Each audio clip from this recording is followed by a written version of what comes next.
Uni Eropa sampai ngangguk, tangan dingin Jokowi bikin Indonesia makin untung.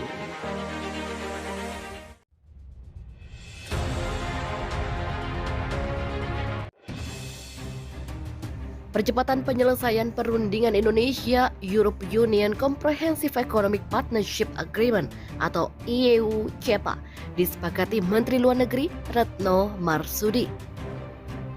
Kepala Kebijakan Luar Negeri Uni Eropa Josep Borrell ikut mengatakan sepakat selama sela-sela KTT ASEAN Uni Eropa di Brussels.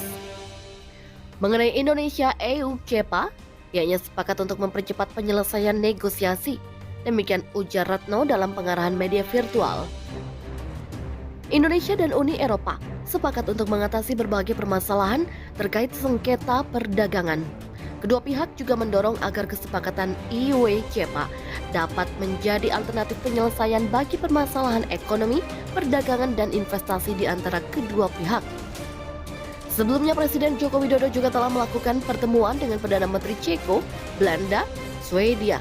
Jokowi menyampaikan hal serupa. Selain itu, Retno menyampaikan kepada Borrell mengenai berbagai hal, termasuk perang di Ukraina dan proyeksinya ke depan. Retno juga menyampaikan perhatian Indonesia terhadap beberapa kebijakan Uni Eropa yang merugikan Indonesia. Presiden Jokowi melakukan pertemuan bilateral dengan Perdana Menteri Belanda, Perdana Menteri Ceko, PM Swedia di sela-sela rangkaian KTT peringatan 45 tahun kemitraan ASEAN dan Uni Eropa. Dalam pertemuan bilateral tersebut, Jokowi pun menyoroti kebijakan Uni Eropa yang diskriminatif dan menghambat ekspor komoditas Indonesia. Retno mengatakan kebijakan baru yang menjadi perhatian Jokowi, yakni terkait deforestation free commodities atau kebijakan bebas deforestasi terhadap sejumlah komoditas. Salah satu komoditas yang masuk dalam kebijakan bebas deforestasi ini adalah minyak sawit. Selain itu, dalam pertemuan ini, Jokowi juga menekankan pentingnya kerjasama transisi energi. Menurut Retno, Jokowi berharap kerjasama dalam konteks Just Energy Transition Partnership dapat segera dijalankan, dan Indonesia akan segera menyiapkan desain proyeknya. Demikian kata Menlu Retno. Jokowi juga mendorong agar negosiasi Indonesia-Uni Eropa CEPA dapat segera dirampungkan, dan saat ini negosiasi sudah masuk ke putaran yang ke-12. Dalam kesempatan ini, Jokowi juga menyampaikan informasi terkait prioritas keketuaan Indonesia di ASEAN pada tahun depan. Selain bertemu dengan Perdana Menteri dari negara-negara Uni Eropa, Jokowi juga melakukan pertemuan bilateral dengan Raja Belgia. Dalam pertemuan ini, Jokowi membahas penguatan kerjasama investasi kedua negara dan kerjasama dalam mengatasi perubahan iklim.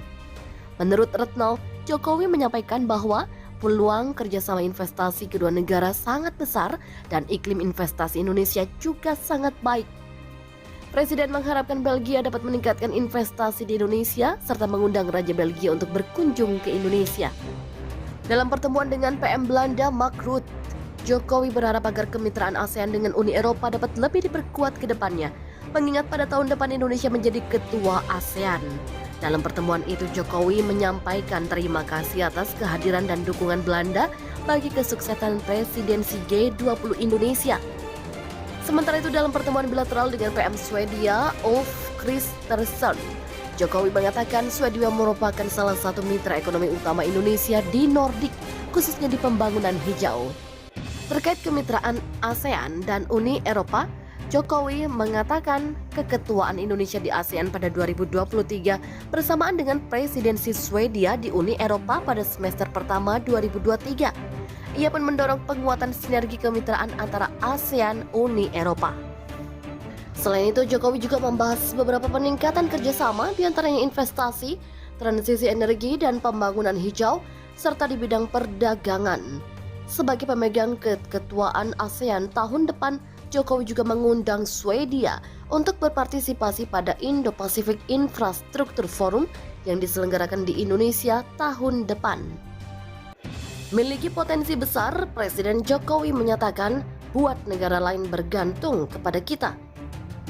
Presiden Republik Indonesia Joko Widodo mendorong agar potensi besar yang dimiliki Indonesia mulai dari kekayaan sumber daya alam atau SDA, sumber daya manusia atau SDM yang diwarnai bonus demografi hingga pasar yang besar digunakan dalam membangun strategi untuk mewujudkan Indonesia sebagai negara maju.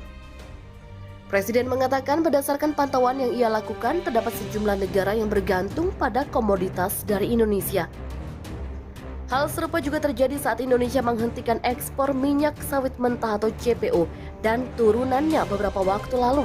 Presiden menyampaikan penghentian tersebut karena pemerintah mengutamakan pemenuhan kebutuhan dalam negeri. Di hadapan para CEO, Presiden pun mendorong agar Indonesia menghasilkan produk-produk yang menciptakan ketergantungan dari negara lain. Salah satunya adalah baterai untuk kendaraan listrik. Retno dan Borrell sepakat percepat negosiasi IEU-CEPA. Menteri Luar Negeri Republik Indonesia Retno Marsudi sepakat untuk mempercepat penyelesaian perundingan Indonesia-Europe Union Comprehensive Economic Partnership Agreement atau IEU-CEPA.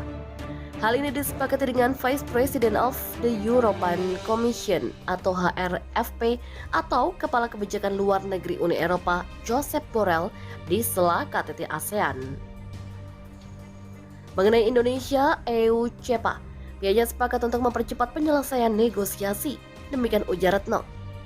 Indonesia dan Uni Eropa sepakat untuk mengatasi berbagai permasalahan terkait sengketa perdagangan. Kedua pihak juga mendorong agar kesepakatan EU-CEPA dapat menjadi alternatif penyelesaian bagi permasalahan ekonomi, perdagangan, dan investasi antara kedua pihak. Sebelumnya, Presiden Republik Indonesia Joko Widodo juga telah melakukan pertemuan dengan Perdana Menteri Ceko, Belanda, dan Swedia. Jokowi menyampaikan hal serupa. Presiden mendorong agar negosiasi Indonesia EU-CEPA dapat segera dirampungkan. Saat ini negosiasi sudah masuk ke putaran yang ke-12.